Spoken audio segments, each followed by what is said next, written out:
بسم الله والصلاة والسلام عليك يا حبيب الله. مرحبا بكم غالياتي في مطبخ أم صهيب. نرحب بجميع الزوار جدد، نقول لكم مليون ألف مرحبا. اليوم مع فيديو جديد مع وصفة جديدة. اليوم جبت لكم طاجين الحلو، الوصفة التقليدية الجزائرية اللي ما نستغنوش عليها في شهر رمضان الكريم، ولازم تحضر في أول يوم من شهر رمضان الكريم.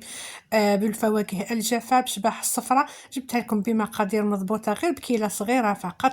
جبت لكم ايضا جميع اسرار النجاح وهذا الطاجين، كيفاش هذيك السيرو هذاك يجي صافي ما شاء الله، ما يجيش اللون تاعو اكحل، وكيفاش ايضا الفواكه الجافه ما يتحرحروش، يطيبوا وتبقاو محافظين على الشكل تاعهم. وطاجين الحلو هذا حبيباتي بدون لحوم كما قلت لكم بمقادير مضبوطه. نمر الان المقادير وطريقه التحضير وفرجه ممتعه للجميع، وخاصه الفيديو هذا للمبتدئات اللي جامي داروا طاجين حلو. هذه النتيجه وهذه الطريقه يعني سهله جدا وراح تخرج لكم من اروع ما يكون.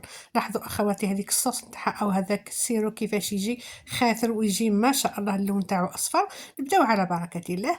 لهنا حبيباتي كما تشوفوا عندي لهنا البول هذا فيه الفواكه الجافه، عندي مشيمشه، عندي عين بقره، وعندي ايضا هنا الزبيب.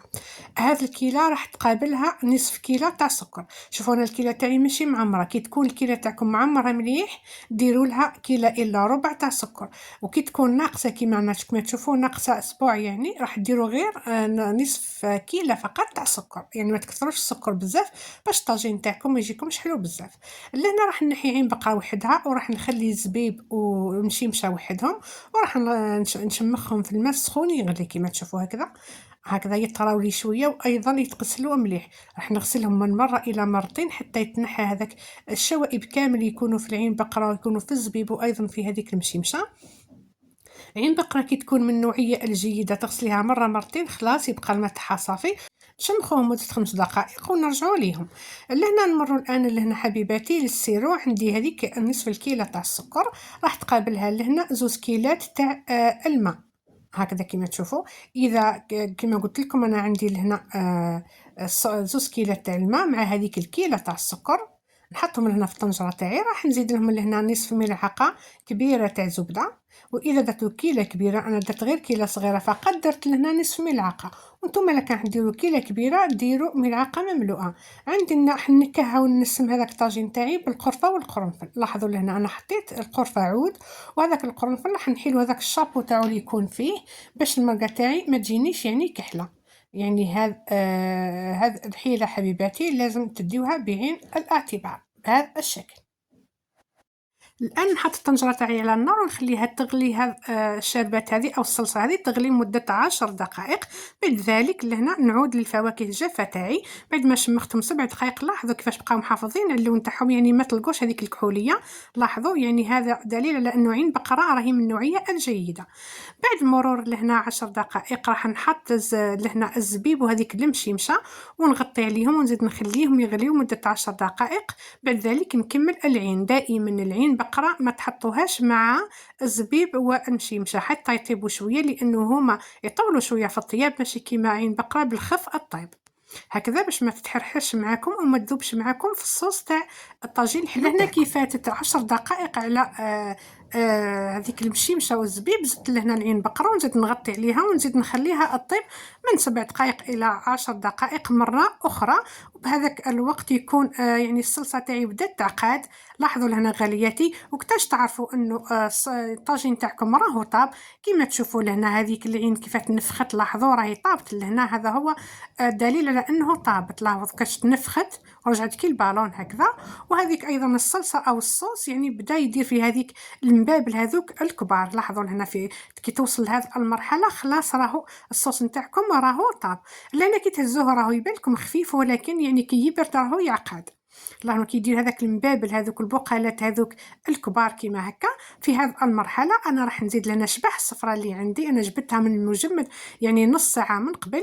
نزيد نخليها تغلي دقيقه دقيقتين فقط ونطفي عليها. يعني ما نخليوهاش تغلي بزاف شبح الصفراء هذيك، يعني من دقيقه الى دقيقتين فقط نغطي عليها هكذا. هكذا يا البنات. بعد مرور هذيك المده نزيد نفتح عليها. لاحظوا لهنا تشوفوا كثافه تاع هذوك البقالات هذوك اللي تم داروا، لهنا دليل على انه الطاجين تاعي راهو طاب. راح نزيد له نكهو لهنا بجوج مغارف تاع ماء الزهر ونطفي عليه، يعني ما نزيدش نخليه يغلي كي ندير ماء الزهر، ونخلي هذاك الطاجين تاعي يبرد ونشوفوه في شكله النهائي. حبيباتي الكريمات، لاحظوا الطاجين تاعي بعد ما برد لي، لاحظوا يعني كيفاش ما جاش خفيف وما جاش عاقد بزاف، وهذيك الصلصه جات من اروع ما يكون، جات صافيه. لاحظوا الصفرة صافيه تهبل يعني ما كحلش هذاك الصلصه.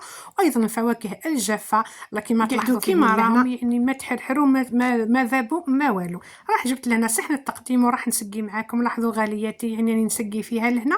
لاحظوا كيفاش صافيه هذيك الصوص نتاعهم وبقاو محافظين على الشكل تاعهم. وايضا شباح الصفرة بقات محافظه على الشكل تاعها وتبقات طريه، ايضا راهي طريه محافظه على الشكل تاعها مهما واش بقات في الثلاجه ما تتحرحر ما والو.